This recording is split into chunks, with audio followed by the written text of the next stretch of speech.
if we can't as a society come to a place morally where we look in the mirror and say, someone who works at Walmart 40 hours a week deserves to make their living there, then we're not having good conversations because, yeah, okay, so if it does jack up the price, and again, I'm not saying overnight you switch it to $25 an hour. I'm just saying, where did we go in a society? And I've seen this in freelancer gigs because I've worked for Uber, I've worked in unions. I've seen the difference between having a company and having like the negotiating power versus just barely getting by to continue to be an indentured servant.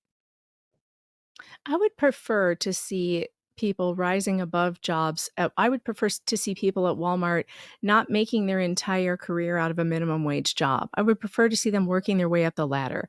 And I don't think minimum wage was ever meant to be a living like you're supposed to stay on it forever. You start at minimum wage and then you become a manager and then you become a store supervisor. And then the next thing you know, you are the whole area supervisor and you're overseeing 4 Walmarts.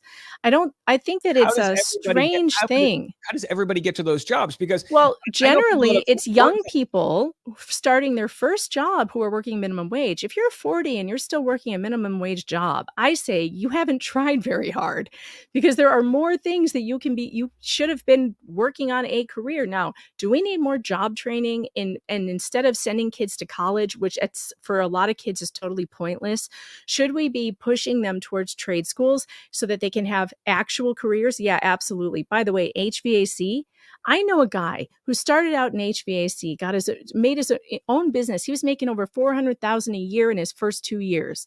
That's insane.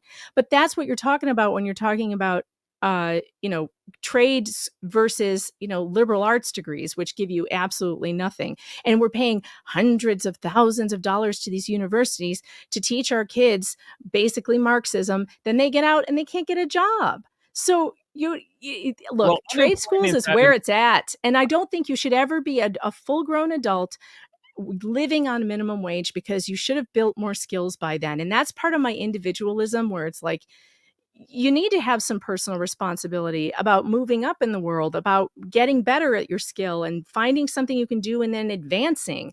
Nobody what's is looking at a minimum wage job, Dave, as the thing I want to do for my career. well,